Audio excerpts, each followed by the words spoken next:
Hello! ആദ്യം തന്നെ എല്ലാവർക്കും ഈദ് മുബാറക്. എല്ലാവർക്കും ഈദിൻ്റെ ആശംസകൾ ട്ടോ. അപ്പം ഇന്ന് ഈദിന് തന്നെ സ്പെഷ്യലായിട്ട് ഉണ്ടാക്കിയ ഒരു അടിപൊളി റെസിപ്പിയാണ് ട്ടോ. കിഴങ്ങ് വെച്ചിട്ട് തന്നെ നമുക്ക് ഈസിയായിട്ട് വീട്ടിലുണ്ടാക്കാം. അപ്പം വീട്ടിലുള്ള ചേരുവകളൊക്കെ വെച്ചിട്ട് ഈസിയായിട്ട് നമുക്ക് ഉണ്ടാക്കാൻ പറ്റിയ ഒരു ഈദ് സ്പെഷ്യൽ റെസിപ്പിയാണ്. നല്ല വെളിയിൽ നല്ല മൊരിഞ്ഞ് ക്രിസ്പിയായിട്ടും അകത്ത് നല്ല സോഫ്റ്റായിട്ടും ഇരിക്കുന്ന നല്ല ടേസ്റ്റി ആൻഡ് ഹെൽത്തി ആയിട്ടുള്ളൊരു സ്നാക്കാണ് ട്ടോ. അപ്പോൾ എൻ്റെ വീഡിയോ എല്ലാവർക്കും ഇഷ്ടമാവുന്നുണ്ടെങ്കിൽ ഒന്ന് ലൈക്ക് ചെയ്യണം ട്ടോ. അതുപോലെ തന്നെ സബ്സ്ക്രൈബ് ചെയ്യാതെ കാണുന്നവരുണ്ടെങ്കിൽ സബ്സ്ക്രൈബ് ചെയ്ത് കാണാൻ ആരും മറക്കല്ല ട്ടോ. അപ്പം ഇതിന് വേണ്ടിയിട്ട് ആദ്യം വേണ്ടത് ഒരൊറ്റ കിഴങ്ങാണ് ട്ടോ. അത്യാവശ്യം വലിപ്പമുള്ളൊരു കിഴങ്ങാണ്. അത് ഞാൻ കുറച്ച് നാലായിട്ട് കട്ട് ചെയ്തിട്ട് ഒന്ന് കുക്കറിലോട്ടിട്ടൊന്ന് ഒരു വിസിലടിച്ചൊന്ന് വേവിച്ചെടുക്കാം ട്ടോ. മറ്റേ നമ്മൾ വേറെ പാത്രത്തിലിടുമ്പോഴത്തേക്കും ഒരുപാട് നേരം ഇരിക്കണം. കുക്കറിലാകുമ്പോൾ ഒരു വിസിൽ മതി. നമുക്കങ്ങനെ പെട്ടെന്ന് വേവിച്ചെടുക്കാൻ പറ്റും ട്ടോ. അപ്പം കുറച്ച് വെള്ളം കൂടെ ഒഴിച്ച് കുറച്ചുകൂടെ ചെറിയ കഷ്ണങ്ങളാക്കിയിട്ട് ഞാനൊന്ന് കുക്കറിലിട്ട് വേവിച്ചെടുത്തിട്ടുണ്ട് ട്ടോ. എന്നിട്ട് അതിൻ്റെ തൊലിയെല്ലാം കളഞ്ഞേച്ച് എന്നിട്ട് അതിൽ ഒരു ബൗളിലോട്ട് ഇട്ട് കൊടുത്ത് നന്നായിട്ടൊന്ന് ഉടച്ച് കൊടുക്കട്ടെ. ചൂടോടെ തന്നെ ഉടച്ചെടുക്കുമ്പോഴത്തേക്കും പെട്ടെന്ന് ഉടഞ്ഞ് കിട്ടും. അപ്പം ചൂടോടെ തന്നെ ഒന്ന് ഉടച്ച് കിഴങ്ങൊന്ന് നന്നായിട്ടൊന്ന് സ്മാഷ് ചെയ്ത് നന്നായിട്ട് ദാ ഈ ഒരു പേസ്റ്റ് പോലെ പരുവത്തിൽ ആക്കിയെടുക്കാം ട്ടോ. ഒരു ചെറിയ കഷ്ണങ്ങൾ പോലും ഉണ്ടാവാൻ പാടില്ല. നല്ല പേസ്റ്റ് പോലെ ആക്കി കറിവേപ്പില ഇട്ട് കൊടുക്കാം ട്ടോ. ചെറുതായിട്ട് അരിഞ്ഞ കറിവേപ്പില ഇട്ട് കൊടുക്കുക. പിന്നെ എരിവിന് കുറച്ച് പച്ചമുളക് ഇട്ട് കൊടുക്കുന്നുണ്ട്.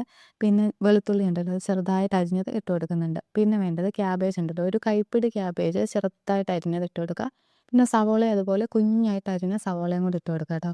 പിന്നെ കുറച്ച് മഞ്ഞൾപ്പൊടി ഇട്ട് കൊടുക്കുക. പിന്നെ കുറച്ച് ഉപ്പ് ആവശ്യത്തിന് ഉപ്പും കൂടെ ചേർക്കുക. പിന്നെ കുറച്ച് മുളക് പൊടിയും കൂടെ ചേർത്തിട്ട് നമുക്ക് നന്നായിട്ടൊന്ന് മിക്സ് ചെയ്തെടുക്കാം ട്ടോ. നല്ലൊരു പേസ്റ്റ് പോലെ രൂപത്തിൽ എല്ലാം നല്ല രീതിയിൽ കിട്ടിയിട്ടുണ്ട്. നമുക്ക് ഈ പേസ്റ്റ് കൊഴുകൊഴ ഒന്ന് മാറി കിട്ടാൻ വേണ്ടിയിട്ട് നമുക്കിനി കുറച്ച് കോൺഫ്ലോറിൻ്റെ പൊടിയും കൂടെ ചേർത്ത് കൊടുക്കണം ട്ടോ.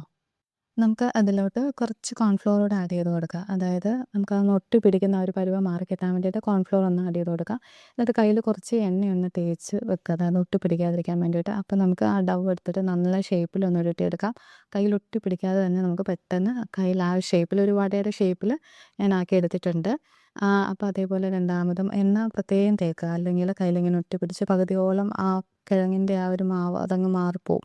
അപ്പോൾ അതുകൊണ്ട് കയ്യിലിങ്ങനെ തേച്ച് പിടിപ്പിക്കുമ്പോഴൊക്കെ നല്ല രീതിയിൽ നമുക്ക് ഒട്ടിപ്പിടിക്കാതെ തന്നെ ഇങ്ങനെ കിട്ടും ട്ടോ.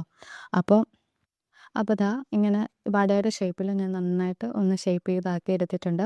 ഇനി നമുക്കിതൊന്ന് കോട്ട് ചെയ്തെടുക്കാൻ വേണ്ടിയിട്ട് നമ്മുടെ കുനാഫയുടെ ഒക്കെ വെർമീസെല്ലുണ്ടല്ലോ അല്ലെങ്കിൽ സാധാ ഇതാണെങ്കിലും കുഴപ്പമില്ല. ഇതാകുമ്പോൾ നമുക്ക് പെട്ടെന്ന് ഫ്രൈ ചെയ്ത് കിട്ടും. അതൊന്ന് ഇതിനകത്ത് വെച്ചൊന്ന് കോട്ട് ചെയ്തെടുക്കുന്നുണ്ട്. അപ്പോൾ നല്ല ക്രിസ്പി ആയിട്ട് വെളിയിലും അകത്ത് നല്ല സോഫ്റ്റായിട്ടും കിട്ടും ട്ടോ. അങ്ങനെ വെർമീസെല്ലിൽ നമ്മൾ സേമിയ ഉണ്ടല്ലോ കുനാഫയുടെയൊക്കെ സേമിയ ആണെങ്കിലും കുഴപ്പമില്ല ട്ടോ. അതാകുമ്പോൾ നല്ല തിന്നായിട്ടുള്ള സേമിയയാണ്. നമുക്ക് വേഗം ക്രിസ്പി ആയിട്ട് നല്ല മൊരിഞ്ഞ് കിട്ടും. അങ്ങനെയെല്ലാം ഞാൻ കുനാഫയുടെ ആ സേമിയയിൽ മുക്കി ഒന്ന് കോട്ട് ചെയ്തെടുത്തിട്ടുണ്ട്. ഇനി നമ്മളത് എണ്ണയിലോട്ടിട്ട് ഒന്ന് ഫ്രൈ ചെയ്തെടുക്കുകയേ വേണ്ടൂ.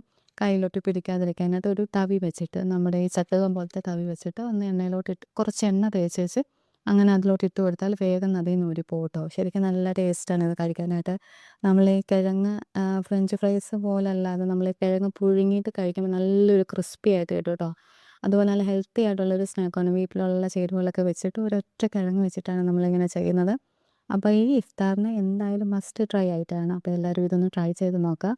നല്ല ഹെൽത്തി ആയിട്ടുള്ള നല്ല കിഴങ്ങും നല്ല വെജ്ജൂസൊക്കെ ആഡ് ചെയ്തിട്ട് നിങ്ങൾക്ക് ഈ കിഴങ്ങിൻ്റെനകത്ത് നിങ്ങൾക്ക് എന്തെങ്കിലും നോൺ വെജും കൂടെ ആഡ് ചെയ്താൽ കുറച്ചുകൂടി ടേസ്റ്റ് ആയിരിക്കും. അപ്പോൾ എൻ്റെ കയ്യിലില്ലായിരുന്നു. അതുകൊണ്ട് ഞാൻ കിഴങ്ങ് വെച്ചിട്ട് ഇങ്ങനൊരു ടേസ്റ്റ് കിഴങ്ങ് മാത്രമായിട്ടാണെങ്കിലും നല്ല ടേസ്റ്റാണ് കഴിക്കാനായിട്ട്. അപ്പം എല്ലാവരും ഈ റെസിപ്പി ഒന്ന് ട്രൈ ചെയ്ത് നോക്കിയല്ലേ നോക്കിയിട്ടൊന്ന് കമൻറ്റിലൂടെ വന്ന് പറയണം കേട്ടോ. നല്ല വെളിയിൽ നല്ല ക്രിസ്പി ആയിട്ട് നല്ല അകത്ത് നല്ല സോഫ്റ്റ് ആയിട്ടുള്ളൊരു നല്ലൊരു പലഹാരമാണ് നമുക്ക് കിട്ടിയേക്കുന്നത്. ഇഫ്താറിന് എന്തായാലും നിങ്ങളിത് ട്രൈ ചെയ്ത് നോക്കുക. എല്ലാവരും എന്തായാലും ഇതിനെക്കുറിച്ച് നല്ല അഭിപ്രായം പറയുമല്ലോ. അത്രയ്ക്കും ടേസ്റ്റ് ആയിട്ടുള്ള റെസിപ്പിയാണ്. തീർച്ചയായിട്ടും എല്ലാവരും ട്രൈ ചെയ്ത് നോക്കൂല്ലേ. നമുക്ക് ഒരൊറ്റ കിഴങ്ങ് കൊണ്ടാണ് നമുക്ക് ഇത്രയും സ്നാക്ക് ഉണ്ടാക്കാൻ പറ്റിയത്. ശരിക്കും ഒരു 10, 15 ഞാൻ ഉണ്ടാക്കിയിട്ടുണ്ട്. ഞാൻ കുറച്ച് ഈ വീഡിയോയിൽ കാണിക്കണുള്ളൂ. ശരിക്കും നല്ല ഒരൊറ്റ കിഴങ്ങ് കൊണ്ട് തന്നെ നമുക്കതിങ്ങനെ പുഴുങ്ങി വരുമ്പോഴത്തേക്കും ഒരുപാട് കിട്ടുമല്ലോ. പിന്നെ കോൺഫ്ലോറും എല്ലാം കൂടി ഇട്ട് വരുമ്പോഴത്തേക്കും നമ്മളതിനകത്ത് കുറച്ച് വെജീസ് ആഡ് ചെയ്തൊക്കെ വരുമ്പോഴത്തേക്കും നല്ല കുറേ സ്നാക്കായിട്ട് നമുക്ക് കിട്ടും. കാരണം അത്യാവശ്യം വലിയൊരു കിഴങ്ങായിരുന്നു. നിങ്ങൾക്ക് എത്ര ആവശ്യമുണ്ടോ അതിനനുസരിച്ച് കിഴങ്ങ് ആഡ് ചെയ്തിട്ട് അളവ് കൂട്ടാവുന്നതാണ്. അപ്പം നമ്മുടെ നല്ലൊരു അടിപൊളി സ്നാക്ക് ഇവിടെ റെഡി ആയിട്ടുണ്ട്. ശരിക്കും ഇത് ഒന്ന് കണ്ടോ പുറത്ത് നല്ല ക്രിസ്പി ആയിട്ട് അകം നല്ല സോഫ്റ്റ് പഞ്ഞി പോലെ ഇരിക്കുകയാണ്. അപ്പം നമുക്ക് വെളിയിൽ നിന്ന് കഴിക്കുമ്പോൾ ഒരു ക്രിസ്പി ആയിട്ട് കഴിക്കുകയും ചെയ്യാം. പിന്നെ അകമാണെങ്കിൽ നല്ല സോഫ്റ്റായിട്ട് കിട്ടുകയും ചെയ്യും കേട്ടോ. ശരിക്കും നല്ല ഹെൽത്തി ആൻഡ് ടേസ്റ്റി ആയിട്ടുള്ള റെസിപ്പിയാണ്.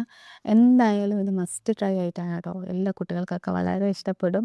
ഇനിയിപ്പോൾ ഈ അവധിക്കാലത്ത് എന്ത് സ്നാക്ക് ഉണ്ടാക്കണമെന്ന് ഒന്നും വിചാരിക്കേണ്ട. ഇഷ്ടമുള്ള റെസിപ്പീസൊക്കെ ഒരുപാട് റെസിപ്പീസ് കിഴങ്ങ് വെച്ചിട്ടുള്ള ഇനി ഞാൻ ചെയ്യുന്നുണ്ട്. അപ്പോൾ എല്ലാവരും ഈ വീഡിയോ ഇഷ്ടമായി എന്ന് വിചാരിക്കുന്നു. അപ്പം ഇനി പുതിയൊരു വീഡിയോ ആയിട്ട് ഇതുപോലെയുള്ള കുട്ടികൾക്കൊക്കെ ഇഷ്ടപ്പെടുന്ന നല്ല റെസിപ്പീസും അതുപോലെ ഹെൽത്തി റെസിപ്പീസായിട്ട് ഞാൻ ഇനി വരുന്നതായിരിക്കും കേട്ടോ. അപ്പം ഇനി പുതിയൊരു വീഡിയോ ആയിട്ട് കാണുന്നത് വരെ എല്ലാവർക്കും താങ്ക്സ് ഫോർ വാച്ചിങ്.